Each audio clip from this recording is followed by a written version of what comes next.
सर्दियों की एक ठंडी रात थी और कोहरा इतना घना था कि सड़क पर कुछ दिखाई नहीं दे रहा था। अर्जुन और उसकी पत्नी माया एक पुरानी जीप में सवार थे जो हिमाचल की पहाड़ियों की ओर बढ़ रही थी। वे अपने दोस्त राहुल के फार्म हाउस पर छुट्टियां मनाने जा रहे थे, पर सड़क सुनसान थी और जीप की हेडलाइट्स कोहरे को चीरने की कोशिश कर रही थी। अर्जुन ने मनोरंजन के लिए रेडियो चालू किया, लेकिन केवल खरखराहट की आवाज आई और तभी माया ने असहज होकर कहा, अर्जुन, ये जगह मुझे अच्छी नहीं लग रही, यहाँ कुछ तो गलत है। मगर अर्जुन ने हंसकर बात टाल दी और कहा, अरे ये तो बस कोहरा है, थोड़ा और चलते हैं, राहुल का फार्म हाउस ज्यादा दूर नहीं है। लेकिन माया का दिल धड़क रहा था। उसे ऐसा लग रहा था जैसे कोई उनसे कुछ कदम पीछे चल रहा हो। उसने पीछे मुड़कर देखा, लेकिन कोहरे के सिवा कुछ नहीं दिखा। पर अब जीप की आवाज के बीच अचानक एक हल्की सी फुसफुसाहट सुनाई दी। माया ने अर्जुन का हाथ पकड़ लिया और डरते हुए कहा, अर्जुन, तुमने वो सुना? तो अर्जुन ने जीप धीमी की और कान लगाकर सुनने की कोशिश की, पर अर्जुन ने कहा, क्या? मुझे तो कुछ नहीं सुनाई दिया। लेकिन माया का चेहरा पीला पड़ चुका था। उसने डरते हुए कहा, कोई जैसे हमारा नाम पुकार रहा था। पर अर्जुन ने फिर हंसकर बात को हल्का करने की कोशिश की, लेकिन तभी जीप का इंजन अचानक बंद हो गया और सन्नाटा छा गया। केवल कोहरे की ठंडी सांसें सुनाई दे रही थी। अब अर्जुन ने इंजन स्टार्ट करने की कोशिश की, लेकिन हर बार केवल खटखट की आवाज आती। तो माया ने घबराते हुए कहा, अर्जुन, हमें यहां से निकलना चाहिए, ये जगह सही नहीं है। तभी जीप की खिड़की पर एक हल्का सा ठक ठक हुआ और दोनों एकदम सन्न रह गए। अर्जुन ने टॉर्च जलाकर खिड़की की ओर देखा, लेकिन वहां कोई नहीं था। पर अब माया की सांसें तेज हो रही थी। अर्जुन ने हिम्मत जुटाकर जीप से उतरने का फैसला किया। उसने माया से कहा, तुम यहीं रुको, मैं देखता हूं इंजन में क्या खराबी है।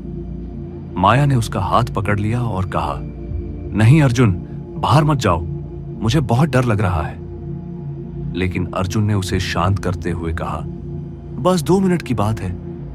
पर जैसे ही वह जीप से उतरा तो कोहरे में एक काली परछाई सी दिखी, जो पलक झपकते ही गायब हो गई। अब माया ने खिड़की से बाहर झांका, लेकिन कोहरा इतना घना था कि अर्जुन भी दिखाई नहीं दे रहा था। उसने जोर से पुकारा, अर्जुन, जल्दी आओ। पर जवाब में केवल सन्नाटा था। और अब अचानक जीप का दरवाजा जोर से हिला, जैसे कोई उसे खोलने की कोशिश कर रहा हो। माया ने चीख मारकर दरवाजा लॉक किया, पर उसकी सांसें रुक रही थी। अब कुछ पल बाद अर्जुन वापस आया, पर उसका चेहरा पीला था और उसने कहा, इंजन में कुछ नहीं हुआ, फिर भी शुरू नहीं हो रहा। तो माया ने डरते हुए पूछा, तुमने कुछ देखा बाहर? पर अर्जुन ने हिचकिचाते हुए कहा, नहीं, कुछ नहीं। लेकिन उसकी आंखों में डर साफ दिख रहा था। माया ने जिद की, बताओ अर्जुन, तुमने क्या देखा? तो अर्जुन ने धीरे से कहा, मुझे लगा कोई खड़ा था, लेकिन जब मैंने टॉर्च की रोशनी डाली तो वहां कोई नहीं था। लेकिन तभी जीप की खिड़की पर फिर से ठक ठक की आवाज हुई और इस बार माया चीख पड़ी। अर्जुन ने टॉर्च जलाकर बाहर देखा, लेकिन कोहरे के सिवा कुछ नहीं था। पर तभी माया ने कांपते हुए कहा, अर्जुन, ये कोई इंसान नहीं है, हमें यहां से भागना होगा। पर अर्जुन ने उसे शांत करने की कोशिश की, लेकिन तभी जीप का रेडियो अपने आप चालू हो गया और उसमें से एक डरावनी फुसफुसाहट आई, तुम यहां क्यों आए? और ये सुनते ही माया की चीख निकल गई। तो अर्जुन ने रेडियो बंद करने की कोशिश की, लेकिन बटन काम नहीं कर रहे थे। पर फुसफुसाहट अब और तेज हो रही थी, जो आवाज मानो जैसे कह रहे हो, तुम मेरे इलाके में। पर तभी अर्जुन ने गुस्से में रेडियो को तोड़ दिया, लेकिन आवाज बंद नहीं हुई और अब वह जीप के चारों ओर से आ रही थी। तभी माया रोने लगी और कहा, अर्जुन, ये क्या है, हमें बचाओ। तो अर्जुन ने माया को तसल्ली देने के लिए गले लगाया और कहा, शांत हो जाओ, हम अभी निकल जाएंगे। और उसने फिर से इंजन स्टार्ट करने की कोशिश की और इस बार इंजन चालू हो गया। तो माया ने राहत की सांस ली, लेकिन तभी जीप के पीछे की सीट पर एक ठंडी हवा का झोंका महसूस हुआ। तो माया ने धीरे से पीछे मुड़कर देखा और वहां कुछ नहीं था, लेकिन उसे लगा जैसे कोई ठंडा हाथ उसकी गर्दन को छू गया हो।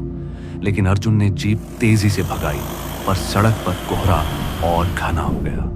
लेकिन अब हेडलाइट्स की रोशनी में सड़क के किनारे एक औरत की आकृति दिखी, और वह दिखने में लंबी थी और उसके बाल बेतरतीब थे, पर उसका चेहरा कोहरे में धुंधला दिख रहा था।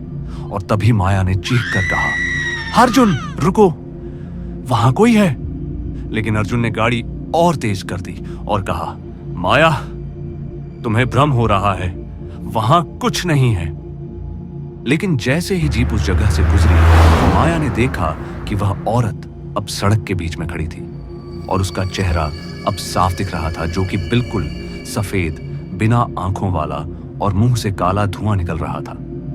माया ने अर्जुन का हाथ पकड़ लिया और कहा, अर्जुन वो इंसान नहीं है। तो अर्जुन ने गाड़ी रोक दी और पीछे मुड़कर देखा, पर वहां कोई नहीं था। लेकिन अब माया का शरीर कांप रहा था और बोलने लगी, मैंने उसे देखा अर्जुन, वो ठीक हमारे सामने थी। पर अर्जुन ने उसे शांत करने की कोशिश की, लेकिन तभी जीप का इंजन फिर से बंद हो गया। लेकिन अब सन्नाटा और भी भयानक लग रहा था और कोहरे के बीच से एक हल्की सी हंसी की आवाज आई। तो माया ने अर्जुन को कसकर पकड़ लिया और कहा, ये चुड़ैल है अर्जुन, मैंने सुना था इस सड़क पर एक चुड़ैल भटकती है। लेकिन अर्जुन ने हंसकर बात को टालने की कोशिश की और बोला, माया ये सब तुम्हारा वहम है, चुड़ैल वुड़ैल कुछ नहीं होता। लेकिन तभी जीप की खिड़की पर खून की बूंदें टपकने लगी और तभी माया ने चीख मारकर अर्जुन को दिखाया। अब ये देखते ही अर्जुन का चेहरा भी पीला पड़ गया था। उसने टॉर्च जलाकर बाहर देखा, लेकिन खून की बूंदें गायब हो चुकी थीं। और अब अर्जुन ने कहा, हमें पैदल ही चलना होगा, फार्म हाउस ज्यादा दूर नहीं है। पर माया ने मना किया, नहीं अर्जुन, हम जीप में सुरक्षित हैं, बाहर वो चीज है। लेकिन अर्जुन ने जिद की और माया को जबरदस्ती जीप से उतारा। पर कोहरा इतना घना था कि वे एक दूसरे को भी मुश्किल से देख पा रहे थे। तो दोनों ने एक दूसरे का हाथ पकड़कर चलना शुरू किया। पर सड़क के किनारे जंगल था और वहां से अजीब अजीब सी आवाजें आ रही थी, कभी किसी जानवर की चीख तो कभी पत्तियों की सरसराहट। तो माया ने कांपते हुए कहा, अर्जुन मुझे लगता है कोई हमारा पीछा कर रहा है। तो अर्जुन ने पीछे मुड़कर देखा, लेकिन वहां कुछ नहीं था। तभी माया ने जमीन पर कुछ देखा। वह एक पुराना फटा हुआ कपड़ा था जिस पर खून के धब्बे थे। माया ने डरते हुए कहा, ये क्या है? तो ये देखकर अर्जुन ने उसे उठाने की कोशिश की, लेकिन जैसे ही उसने कपड़ा छुआ, एक ठंडी हवा का झोंका आया और कपड़ा हवा में उड़ गया। और तभी डर के मारे माया की चीख निकल गई और अब दोनों तेजी से चलने लगे। लेकिन कुछ आगे चलकर उन्हें कोहरे में एक पुराना मील का पत्थर दिखा जिस पर लिखा था कालका 10 किलोमीटर। और ये देखकर अर्जुन ने राहत की सांस ली और कहा, बस थोड़ा और माया, हम पहुंच जाएंगे। लेकिन माया का ध्यान कहीं और था। उसे कोहरे में एक जोड़ी लाल आंखें दिख रही थीं जो उनकी ओर देख रही थीं। माया ने अर्जुन को खींचकर रुकने को कहा, अर्जुन वो देखो। अर्जुन ने उसकी नजर का पीछा किया, लेकिन उसे कुछ नहीं दिखा और माया को कहा, माया तुम थक गई हो, तुम्हें भ्रम हो रहा है। लेकिन तभी एक ठंडी डरावनी हंसी जंगल में गूंजी और अर्जुन भी अब डर गया था। उसने माया का हाथ कसकर पकड़ा और तेजी से चलने लगा। कुछ कदम चलने के बाद उन्हें एक पुराना खंडहरनुमा मकान दिखा।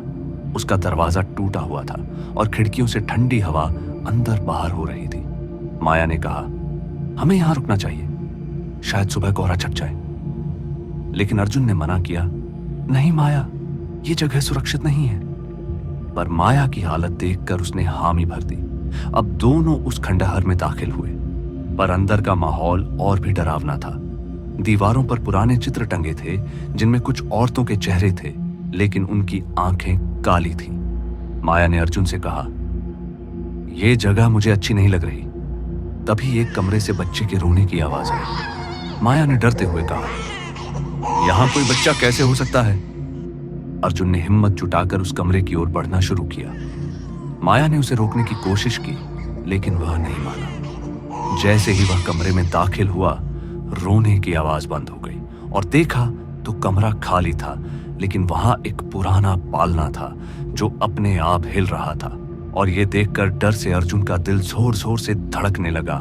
वह जल्दी से माया के पास वापस आया और बताया, वहां कुछ नहीं है माया, चलो हमें यहां से निकलना चाहिए। लेकिन जैसे ही वे बाहर निकलने लगे, दरवाजा अपने आप बंद हो गया और तभी माया ने चीख मारकर दरवाजा खोलने की कोशिश की, लेकिन वह नहीं खुला। तभी कमरे की दीवारों पर खून की बूंदें टपकने लगी। माया अब पूरी तरह टूट चुकी थी। वह रोते हुए अर्जुन से लिपट गई और रोते हुए कहा, हम मर जाएंगे अर्जुन, ये चुड़ैल हमें नहीं छोड़ेगी। अर्जुन ने उसे गले लगाकर कहा, हम इससे बच जाएंगे माया, हिम्मत मत हारो।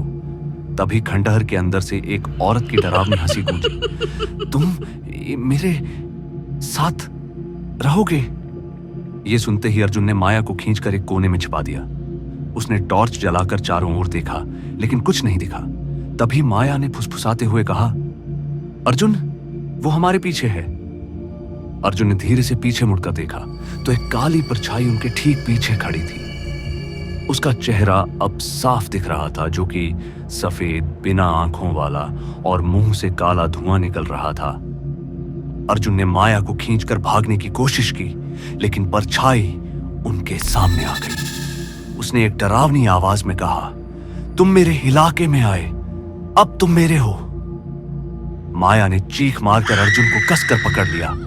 अर्जुन ने टॉर्च उस परछाई पर फेंकी और वह पल भर के लिए गायब हो गई।